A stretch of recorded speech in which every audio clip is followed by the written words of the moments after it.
Hello, j'espère que vous allez bien et bienvenue dans une nouvelle vidéo. Bon, c'est l'été et je pense honnêtement que ça va être la dernière vidéo que je vais publier pour cet été. Que cet été, attention, que je vous explique. En ce moment, il se passe beaucoup de choses. Ces derniers mois, ces dernières semaines, il s'est passé beaucoup de choses pour moi, autant côté perso que pro, mais surtout au niveau du pro. Et c'est vrai que j'ai beaucoup de choses à faire, j'ai beaucoup de choses à réfléchir. J'ai beaucoup de choses à travailler, des choses qui prennent énormément de temps. C'est vrai que YouTube, j'ai quand même réussi à maintenir le cap toutes les semaines, à sortir des weekly vlogs, à sortir mon concept Pause Cozy Drinks, etc. À sortir quand même du contenu de manière assez récurrente. Et en fait là je sens tout simplement que j'ai besoin d'une pause. Une pause qui n'est pas définitive parce que j'adore YouTube. Et justement en fait là est le point que j'ai envie de vous partager. J'adore YouTube. YouTube c'est une plateforme que... je consomme depuis des années et des années, plus de 10 ans. Et en fait, je me suis rendu compte que dernièrement, je fais du YouTube, mais je ne consomme plus de YouTube. Et ça me rend un peu triste parce que j'ai moins le temps. Et là, cet été, il se passe pas mal de choses. J'ai pas mal de travail. Je crois que c'est le moment où j'ai besoin d'une pause YouTube. Dans le sens où produire du contenu sur YouTube, ça me prend quand même énormément de temps. C'est chouette, c'est toujours un plaisir. Mais je sens que, sans vous mentir, ces dernières semaines, j'avais plus de mal à sortir la caméra, tout simplement parce que j'avais beaucoup de choses à faire, beaucoup de travail, beaucoup de montage, beaucoup de choses à gérer. Et du coup, il y avait des choses que je pouvais pas forcément montrer et où j'oubliais tout simplement de les montrer. Je me disais, ah mince, il faut que je sorte la caméra, ah mince, il faut que je fasse ceci, il faut que je fasse cela. Et j'ai perdu, je trouve, un petit peu de spontanéité dans les contenus que je fais. Et je trouve ça dommage. Et c'est pour ça que... je savais qu'il y avait le vlog du van qui arrivait. D'ailleurs, si vous ne l'avez pas vu, il est plutôt chouette. Et c'est une de mes dernières vidéos sur YouTube, donc vous pouvez tout de suite aller la voir. Et je savais qu'il y avait ce gros vlog de van où j'allais pouvoir m'éclater, j'allais pouvoir faire une vidéo qui me plaise. Et honnêtement, je me suis dit que à la base, j'étais partie pour faire des vidéos encore sur le mois de juillet et faire une pause en août. Mais je pense que la pause est plus que nécessaire maintenant. Ça va me permettre aussi de me reposer, profiter de mon été. Et je vais vous expliquer comment j'ai profité de mon été juste après. Et prendre le temps aussi de faire le point un petit peu sur ce qui me plaît, ce qui me plaît pas, les contenus que j'ai envie de produire, etc.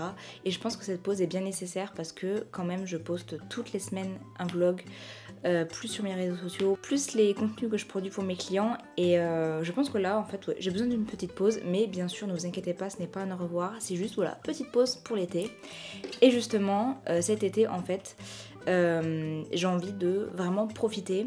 Donc bien sûr je vais continuer à travailler, mais j'ai envie de vraiment me nourrir de choses qui me font du bien. Et voilà pourquoi je vous présente cette vidéo, parce que j'avais envie un petit peu de vous partager les trucs que j'ai envie de faire, les trucs dont j'ai envie de m'imprégner cet été pour me faire du bien. Et peut-être pour redéclencher un petit peu des moments de créativité, de l'inspiration, etc. Je pense aussi que la créativité passe par là et que c'est vraiment important, donc voilà. Écoutez, j'espère que cette dernière vidéo de l'été vous plaira et du coup, on passe à la suite. Comme vous avez pu le voir dans le titre de cette vidéo, je vais vous présenter plusieurs catégories de choses qui vont me faire du bien, qui vont m'apaiser, qui vont me divertir et qui vont me nourrir cet été. Pour me reposer et pour reprendre un petit peu des forces et de la créativité pour la rentrée. On commence par, je pense, ma catégorie préférée et sans aucun suspense, c'est la lecture. Donc j'ai envie de lire cet été et vraiment rattraper un petit peu mon retard, parce que c'est vrai que cette année finalement, pour le moment, j'ai pas lu beaucoup de livres par rapport à ce que je lis d'habitude, et parce que j'ai moins le temps. Et du coup cet été j'ai vraiment envie de prendre le temps de lire mes bouquins, lire les bouquins que j'ai achetés notamment cette année. Donc il y a Onyx Storm de Rebecca Yarros, c'est le 3e tome de la saga Force Wings. C'est des livres de dragons. J'avais déjà parlé de ça précédemment. Donc en fait Force Wings c'est quoi en fait on suit les aventures de Violet Sorrengail, qui en fait entre dans une école militaire pour devenir dragonnière. Et du coup Violette elle est un petit peu fragile, mais elle va user un petit peu de son intelligence pour montrer sa force et pour montrer qu'elle est capable de devenir dragonnière, parce que du coup pendant toute l'année ils apprennent à combattre, ils font des épreuves pour acquérir ce titre, et c'est vraiment très difficile. Il y a même des gens qui finissent par mourir et tout, enfin c'est vraiment très difficile. Bien sûr il y a des histoires entre temps, un petit peu de romance, et bien sûr des histoires avec des dragons, des batailles, des guerres. Et donc apparemment dans le 3e tome on retrouve Violette qui est face à les nouvelles révélations du tome 2. En fait, je pense qu'il va y avoir beaucoup de guerres dans ce 3e tome et du coup j'ai trop hâte de lire. Ensuite il y a Étranger de Cara Solac. Ça c'est un livre que j'avais acheté du coup au Festival du Livre ce printemps. Et du coup, c'est une dystopie complète. Je crois que y a eu une grande catastrophe et il y a énormément de femmes et d'hommes qui sont devenus stériles. Et du coup, il y a un département spécial où on regroupe que les personnes qui sont capables de procréer et les autres sont un petit peu mis de côté, quoi. Et du coup, on va suivre Lila, qui vit dans cet endroit. En fait, elle va faire une rencontre et elle va vite se rendre compte qu'en fait, il y a beaucoup de choses cachées, beaucoup d'illusions et j'en dis pas plus parce que j'ai peur de spoiler, mais c'est une dystopie qui me fait beaucoup penser à une duologie que j'avais lue, Perfect Match et Perfect Love. C'était vraiment bien et c'était un peu dans la même idée et du coup, je pense que ça va vraiment me plaire et que je vais le lire très facilement. Et enfin, La Tour des Immortels. Et je pense que c'est le livre qui est parfait pour l'été. Regardez comme il est beau. Donc dans La Tour des Immortels, on va suivre l'histoire de Jaï, qui découvre qu'elle est liée à un monde magique qu'elle ne connaissait pas du tout. En fait, dans ce livre, il y a des immortels, de la magie et des tensions entre royaumes. C'est une histoire de quête avec un petit peu de romance aussi. Et surtout, c'est une fantaisie qui se passe dans les terres d'Égypte, etc. Et je pense que ça va être super chouette à lire. Donc ça, c'est pour la partie des livres physiques. Et du coup, je pense que je vais lire en fait des thrillers sur ma liseuse. La liseuse, en fait, je l'utilise souvent le soir quand je dors. Enfin, quand je m'apprête à dormir dans le lit parce que c'est bien plus agréable de lire dessus. Et quand je suis dans les transports aussi, c'est plus pratique à amener plutôt qu'un gros livre. Et puis j'ai toujours peur d'abîmer les livres, je déteste ça. Et du coup, en fait, sur ma liseuse, j'avais des livres, des thrillers. Et notamment j'ai que je n'ai pas lu Le couple d'à côté, L'art meurtrier du lait de coco. J'en ai pas mal entendu parler aussi. Il paraît que c'est un cozy mystery, celui-là, thriller cozy mystery, qui apparemment est vraiment chouette. L'étranger dans la maison, juste derrière moi. Enfin, j'ai une panoplie de thrillers là-dedans. Et de toute façon, en fait je regarde sur TikTok un petit peu les avis et les recommandations de thrillers, et en fait à chaque fois j'enregistre comme ça me fait toujours des thrillers à lire parce que je trouve que c'est vachement bien à lire. Facile, et j'aime bien la chute à chaque fois. Et je vous avais dit dans une vidéo que j'évitais de lire des choses comme ça le soir parce que j'avais peur.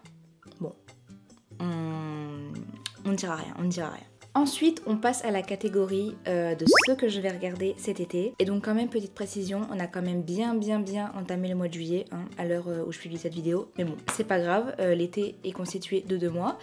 Et du coup, donc j'ai commencé, par exemple, ce dont je vais vous parler, j'ai commencé un petit peu à regarder, mais comme l'été a commencé, c'est pas plus mal. La première série que je suis en train de regarder, je suis en train de la regarder avec mon petit monsieur, c'est White Lotus. Donc du coup c'est une série ambiance vacances en fait, et c'est pour ça que je me dis que l'été c'est chouette à regarder, et que si vous avez l'occasion de la regarder pendant l'été, ça va vous plaire parce que c'est du coup un petit peu période vacances, etc. Et du coup White Lotus en fait c'est une chaîne d'hôtels, et du coup les 3 saisons ne se passent pas dans le même pays, et en fait on suit l'histoire de voyageurs en fait pendant une semaine on va dire, qui vont dans des hôtels. Donc comme vous l'avez sûrement compris, chaque saison est un hôtel différent dans un pays différent. Et donc on suit leur histoire, un petit peu qui ils sont. Il y a plusieurs familles, des couples, etc. Ils ont souvent des problématiques, et on suit en fait au fur et à mesure des épisodes le développement de leurs problématiques, le développement des personnages. Et souvent, et en fait non pas souvent, à chaque fois, ça commence par un meurtre. En fait il y a quelqu'un on découvre qu'il y a eu un meurtre dans l'hôtel, et donc ça commence comme ça pour ensuite reprendre du début à partir de la présentation des personnages jusqu'à la fin. Je sais pas si j'ai bien expliqué, mais franchement de ce qu'on a vu, c'est vraiment sympa. Les images sont très jolies, les acteurs sont très beaux, et moi j'aime bien quand il y a quand même un côté visuel sympathique dans les séries que je regarde, donc franchement vraiment sympa cette série. Ensuite, la deuxième série que je regarde et que j'ai commencé à regarder, c'est la 3e saison de Summer I Turned Pretty. Donc l'été où je suis devenue jolie, c'est en fait la suite de la série, voilà, où on suit en fait donc les personnages principaux qui sont Belly et les 2 frères, Conrad et Jeremiah. D'ailleurs, dans les commentaires, n'hésitez pas à me dire si vous êtes plutôt Team Conrad ou Team Jeremiah.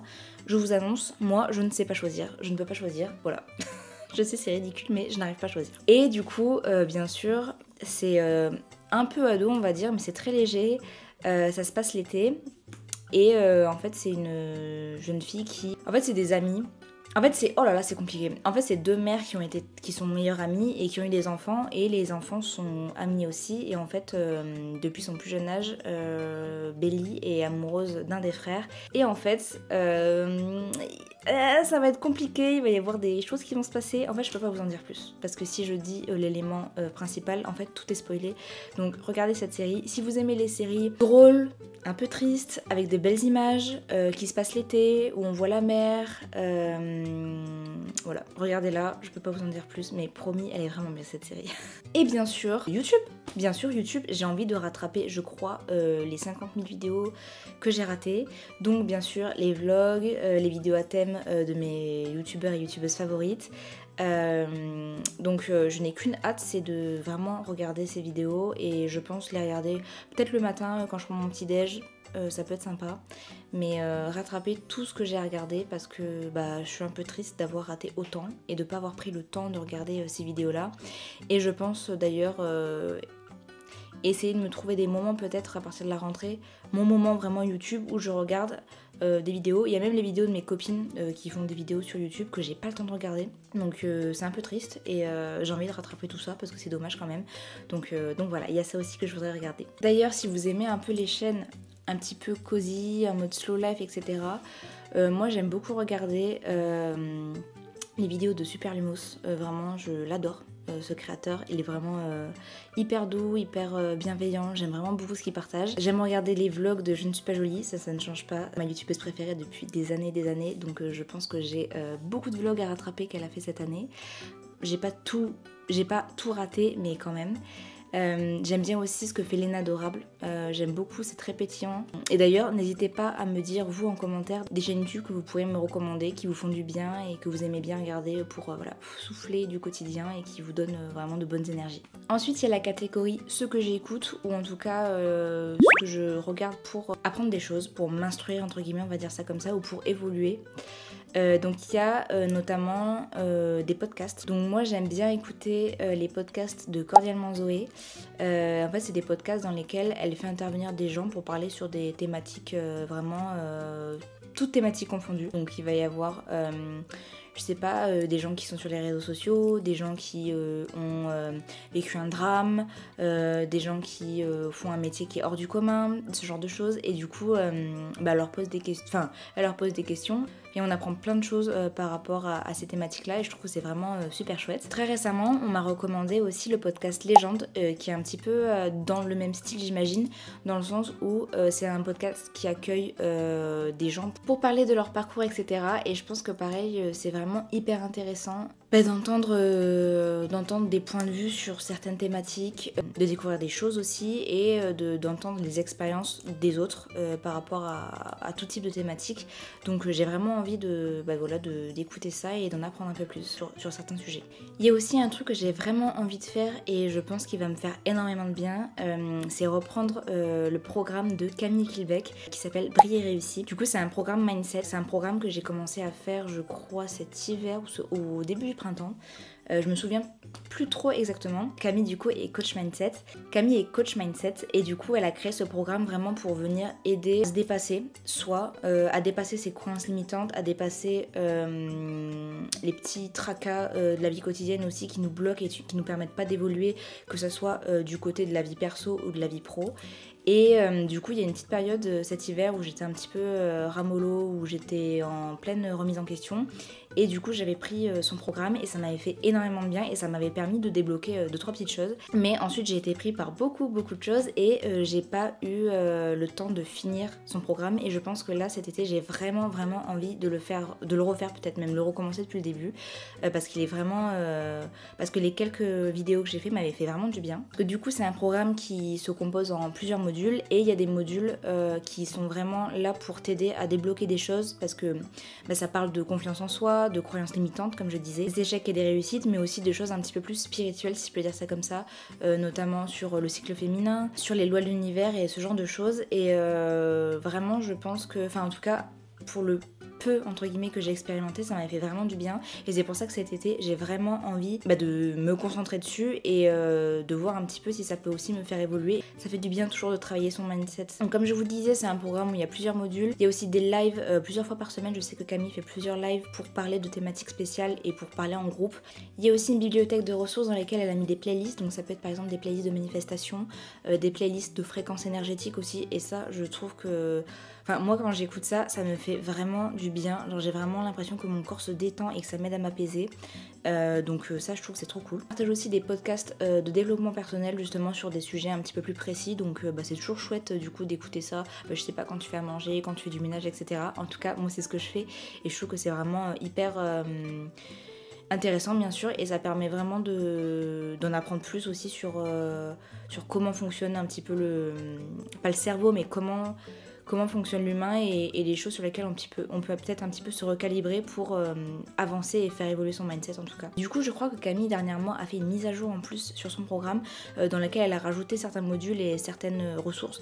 Je crois qu'il y a notamment du coup le module sur le yin et le yang, sur l'énergie féminine. Pour vous dire un petit peu le fonctionnement, c'est un programme du coup qui se paye mensuellement et du coup qui vous donne accès à tout un panel de ressources, d'informations, etc. Donc voilà, si jamais ça vous intéresse, je vous mettrai le lien en barre d'infos. Et d'ailleurs vous pouvez aussi retrouver Camille sur les réseaux sociaux, je mets son petit arrobase ici si vous avez envie de lui poser des questions par rapport à son programme.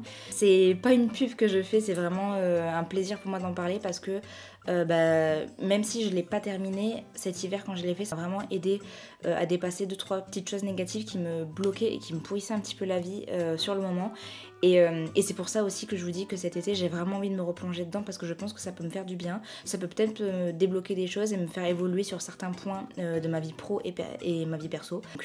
Donc voilà. Et pour finir, j'avais envie de terminer sur la catégorie jeux et activités, on va dire ça comme ça. Du coup dernièrement aussi je me suis rendu compte que j'étais un peu triste d'avoir délaissé des petites activités et notamment la Switch. J'ai pas mal joué aux jeux Switch ces dernières années, mais c'est vrai que là récemment je l'ai un peu délaissé, en tout cas pour mes jeux solo, parce que dernièrement j'ai joué à des jeux en groupe ou en duo, mais mes petits jeux à moi cosy dans lesquels peut-être je me fais un thé et je bois mon petit thé en jouant et tout, je l'avais pas trop fait dernièrement. Et pour cet été je me suis offert un nouveau petit jeu, ça s'appelle Lake. En fait c'est un jeu dans lequel on incarne une femme qui revient, je crois, dans sa ville natale et elle va livrer du courrier. Et en fait je crois que vraiment l'idée de ce jeu c'est vraiment de conduire, de préparer les colis et de livrer les colis aux habitants, avec bien sûr je crois qu'il y a des interaction avec les habitants, on peut discuter, créer des petits liens et tout. Et je pense que c'est vraiment un petit jeu tout mignon, tout cosy, qui je crois a une durée en fait. On peut pas y jouer indéfiniment comme on peut y jouer avec Animal Crossing, etc. C'est pas un jeu de farming dans lequel on construit des trucs, on fait des trucs et tout. C'est vraiment plus un jeu avec une histoire. Et je sais pas, je le trouvais très doux. J'en avais déjà entendu parler il y a quelques temps et là je me suis dit que ça pouvait être un jeu vraiment tout mignon qui me ferait du bien encore une fois pour cet été. Du coup j'ai vraiment hâte d'y jouer. Comme je vous disais, je l'ai pris sur la Switch. Et du coup j'ai trop hâte de le commencer. Je pense que je vais le commencer ce soir d'ailleurs pour voilà me perdre un petit peu... sortir un petit peu mon esprit des trucs du boulot, etc. et de souffler et de faire un truc tout mignon, tout cosy. Aussi en activité, j'aimerais bien beaucoup même reprendre les Lego parce que je sais pas si je vous l'avais déjà dit par ici, mais avant je faisais pas mal de Lego. J'avais même à un moment donné un compte TikTok sur lequel je mettais des vidéos de Lego, pas construction mais un petit peu plus en mode ASMR, et ça me plaisait énormément et j'ai arrêté. Et du coup j'aimerais bien, j'ai des petits Lego qui sont pas trop gros à faire et j'aimerais bien commencer par cela pour me remettre dans le truc. Et ça c'est un truc que je peux totalement faire en plus en écoutant un podcast, en écoutant de la musique ou en regardant une série. Donc je pense que ça lierait en plus deux trucs que j'ai envie de faire pour cet été, donc ce serait parfait. Donc voilà, je pense qu'on arrive à la fin de cette vidéo. Voici tous les trucs que j'ai envie de faire cet été pour vraiment souffler, me faire plaisir, faire des choses vraiment hyper positives qui me font du bien et qui me ressemblent, dans le sens où c'est vraiment que des choses où j'ai vraiment une excitation de les faire, où je me dis que ça ne peut m'apporter que du positif, et ça c'est cool. Et je pense que c'est vraiment le moment idéal parce que l'été quand même il y a beaucoup de choses qui sont ralenties, même au niveau du business. Là j'ai passé un mois de juillet où il y avait quand même beaucoup de choses à faire. et tant mieux, mais j'ai aussi envie de passer mon été à faire des choses qui me font du bien, à positiver et pour revenir encore plus d'attaques en septembre et revenir avec des contenus qui vous plairont. Et je pense que ouais, ça va me faire du bien et que ça peut même me donner des idées, m'inspirer et rebooster un petit peu ma créativité. J'en suis sûre. Franchement, j'en suis sûre qu'en faisant ces trucs-là, ça va vraiment me faire du bien. Donc voilà, j'espère que toutes ces recommandations vous donneront peut-être des idées aussi pour lâcher prise cet été et pour faire des choses qui vous font du bien. N'hésitez pas à me dire en commentaire si vous avez prévu de faire des trucs cet été, pareil, pour vous nourrir en fait, pour vous nourrir de positivité et faire des trucs qui vous font du bien. Je répète un peu toujours les mêmes choses, mais voilà, c'est vraiment le but de cette vidéo, c'est de parler de trucs qui font du bien, qui vont me rendre joyeuse et m'apaiser. Donc voilà, j'espère que cette vidéo vous aura plu. Si c'est le cas, comme d'habitude, n'hésitez pas à mettre un petit like, écrire un petit commentaire. Activez la cloche de notification pour les prochains contenus qui arriveront du coup en septembre. Moi je vous dis à bientôt et passez un super été.